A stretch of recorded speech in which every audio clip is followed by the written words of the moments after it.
Good morning, everyone. My name is Anna. It is a very cold but sunny morning today, and the wind is not helping it. So, that is the reason why I have my cup of coffee here in a thermos cup today to keep my coffee hot and protected as well as I repot these aloes. So I have a few aloes here. These are the aloes that I planted in plastic pots. So just to give you a little bit of background, I used to have my aloes in terracotta pots, but last year I tried a little experiment. I transferred some of them in plastic pots, thinking that I would be watering them less often if they are in plastic pots compared to the terracotta pots. And true enough, yes, the soil retained moisture longer. But then I realized after the summer passed, those aloes that I had in terracotta pots looked so much better than these ones. So these aloes that were in plastic pots, they suffered a lot during the summer heat. And as you can see, a lot of them are still shriveled, so it is fall right now, but they're just starting to perk up a little bit. And even though all of them, the aloes that were planted in terracotta pots and these aloes in plastic pots, all of them were situated in the same area, they had the same soil. The only difference is the type of pots that I used. And so my conclusion is plastic pots did not provide the proper insulation that they needed during the summer heat compared to terracotta pots. So terracotta pots provide better insulation. And so that is why I am moving all these aloes back into terracotta pots.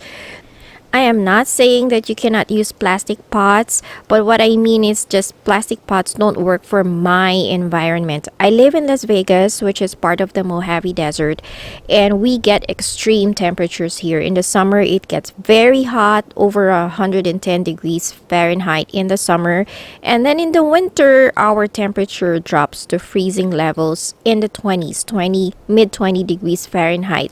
So for me, insulation of the roots is very important. So equally important, providing protection to the top of the plant is also providing good insulation to the roots. So during the summer, these aloes that were in the plastic pots, their roots suffered from too much heat. So the pots and the soil and the roots were overheating, and that is why these aloes shriveled up a lot. They did not die, but their roots suffered a lot, and it is just taking them longer time to recover from the summer heat.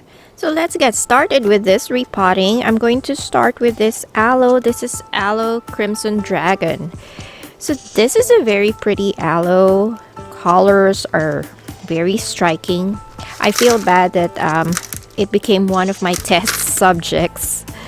So the tips are still curled. Aloes do this when they're dormant, they curl their leaves, and when they're dehydrated too. So this is one of the aloes that we are going to repot for today.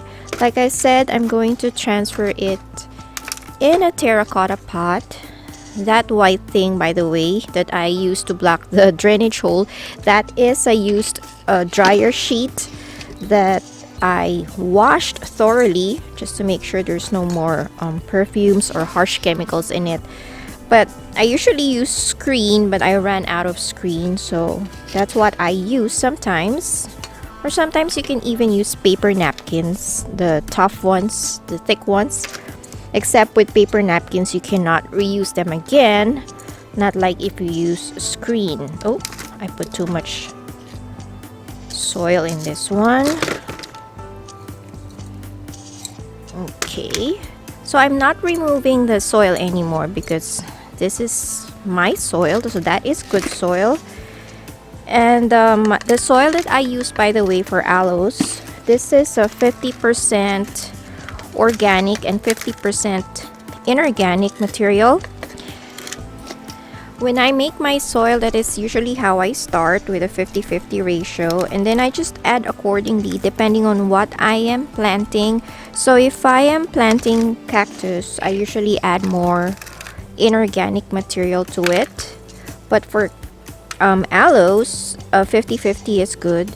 In fact, in some of my cacti, those that like a little bit more water, like Trichocereus and Echinopsis, I use this 50-50 ratio. Now this may be very rich for most of you that live in a more humid environment, so just make your adjustments. I use this because we have a very dry climate here in Las Vegas. Our humidity is always below 50%, and I also use terracotta pots, which is very porous. So that is the reason why I use a slightly richer soil mixture. But if you live in a more humid area, you have to add more inorganic material to your soil. Okay, this looks good. Just pressing it down a little bit. I don't usually add top dressing to my aloes because of the way they grow. They just cover the soil, so it doesn't really show anymore. So plus aloes, they produce a lot of pops, so I usually don't add top dressing to my aloes anymore. I used to, but lately I've been doing away with the top dressing for aloes. The next one that I will repot is this Aloe Blizzard.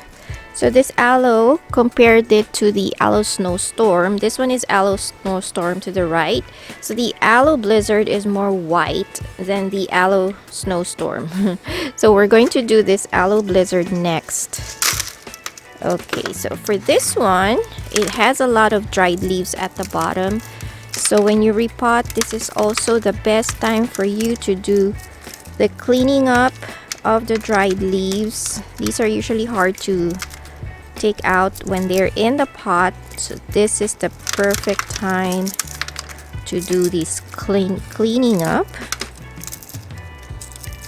This is also very satisfying to me. Okay, feels good to be able to do this cleaning, and then you will see just all the good leaves underneath.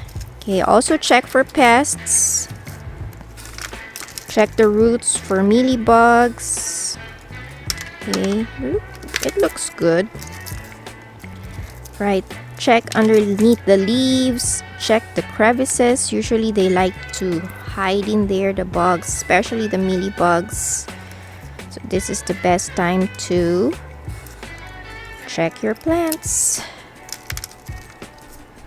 Alright, I won't be separating this because I find that aloes actually like to be a little bit root bound, so they grow better when they are root bound. Plus, they don't grow as fast. If I plant them separately in a big pot, they grow very fast. And a lot of the aloes, especially these hybrid ones, I prefer them looking small, or I prefer them smaller rather than when they grow very big. And also, I don't have that much space. The thing with aloes is their rosettes occupy a lot of space. So if you collect aloes, you need to account for that. That is also the reason why I like collecting more of the small and compact aloes for space consideration. Alright. Let's press it down.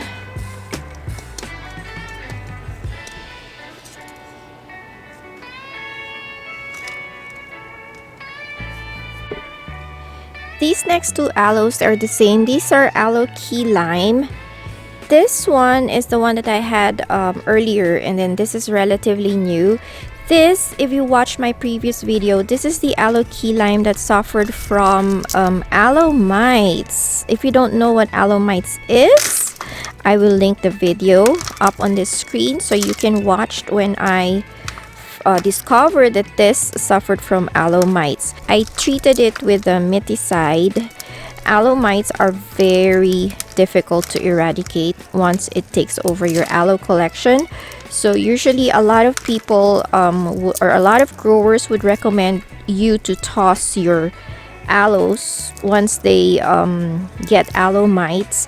But if you catch them early enough, you may be able to save your plant, like what I did with this one.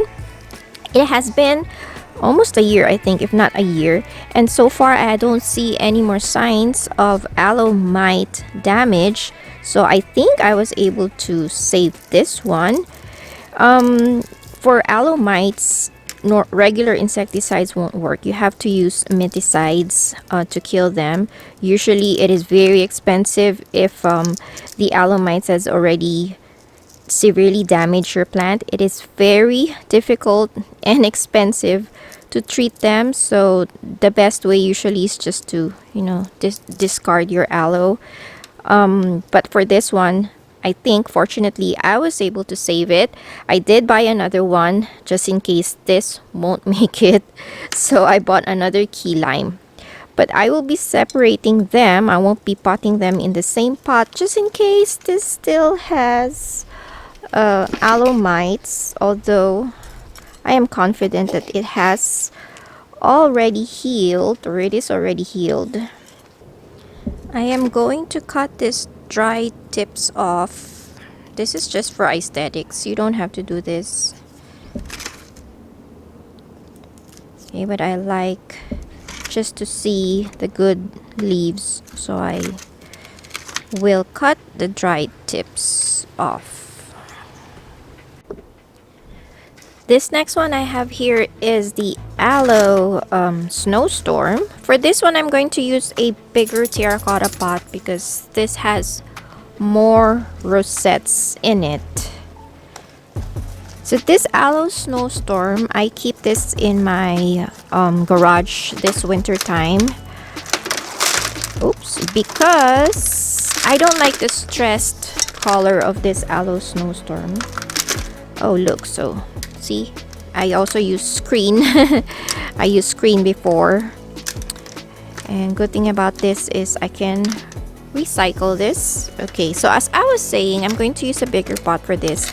And then I don't like the stress color of this Aloe Snowstorm. That's why I keep it in the garage, because when it's cold and this gets stressed, this turns into a chocolate brown color, which I don't like. So I like it if it turns pink or purple, but the brown color on this one, I don't like the look of that. So I'm keeping this in my garage to maintain the green color. It is so cold. I'm now on my second cup of coffee.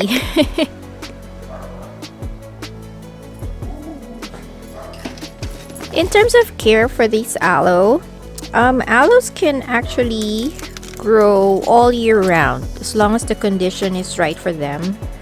For me, aloes are very easy to take care of here in my environment.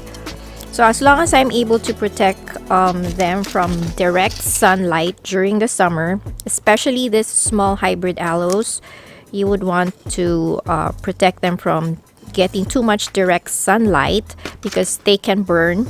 Although there are other aloes, especially those that grow big, they can take more sun. But for these small aloes, you would want to protect the rosettes from burning from too much direct sunlight. Right now it is fall and I'm doing my repotting because, like I said, in my environment they go dormant during the summer. Spring and fall is actually their growing season. In fact, they still grow during the winter for me, so it is okay for me to repot them during fall season. They will flower if you give them enough light even under grow lights in my garage. During winter time, they flower. A lot of my aloes right now are in flower, even though our weather is very cold. And then in terms of fertilizer, they don't really need a lot. They're not heavy feeders. I fertilize them maybe once during the spring season, and that's about it. In terms of watering, I water them heavily and then I let the soil go completely dry before I water them again. The next aloe that I have here is special to me because this is my own hybrid. So I cross-pollinated two of my aloes. This is Aloe Oik crossed with Aloe Lizard Lips. So I sowed this in 2020. It's been 2 years. I can see the characteristic of both aloes in this offspring. It doesn't look good now because it's shriveled up, so I'll probably show this to you guys as soon as it starts recovering, maybe later on this winter time. Okay, but I can see that it is starting to turn pink, which is the characteristic of the Aloe Oik, because the Aloe Lizard Lips, no matter if you stress it with cold temperature, the leaves don't turn pink. So that is the characteristic of the Aloe Oik, the changing of the stress colors. But then this one has narrow and long leaves, which is the characteristic of the Aloe Lizard Lips.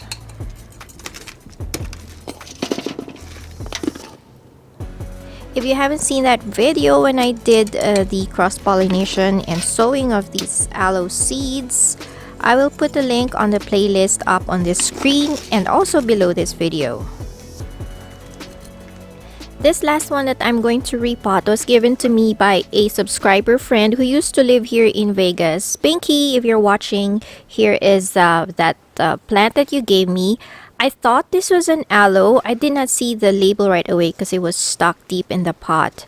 But then when I took it out recently, I realized that it is actually an aloe Variegata haworthia or tiger aloe, or this is actually now classified under Goni Aloe. So Goni aloes are not cold hardy, and I left this in my backyard. That is why, as you can see, there are some browning. These are signs of cold damage. Okay, so that's a sign that it is starting to get too cold for this Goni Aloe. So I am going to repot this and keep it in my garage under the grow lights. In my garage, the temperature there is somewhat constant between 55 to 65 degrees Fahrenheit. Ooh, wow, look at those deep roots. Okay, so I will keep this in the garage to stop it from turning too brown and getting too stressed. I am using a bigger pot for this one. Okay, so I'm just knocking off some of the soil to free up the roots. Actually, the roots in the bottom are dry, so I can take them off. Here are all the aloes now in their new terracotta pots. This, by the way, is an aloe Christmas carol. I wasn't able to show this earlier when I potted it up. So this is a pop from my big aloe Christmas carol. I will give this a week before I will water all of them.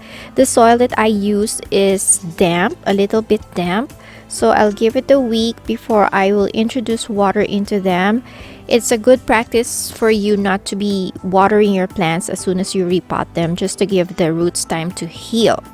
Also, I water my aloes even during the winter time because for me, aloes are winter growers. Like I said earlier, they are dormant during your summer and they grow during cooler months, even during the winter. So for me, I still water my aloes even during winter time. If you want to see my entire aloe collection, you will see a link up on this screen and also below this video. Alright, if you like this video guys, don't forget to give me a thumbs up, subscribe if you like cactus and other desert plants such as these aloes, and I will talk to you again next time. Bye everyone, and cheers!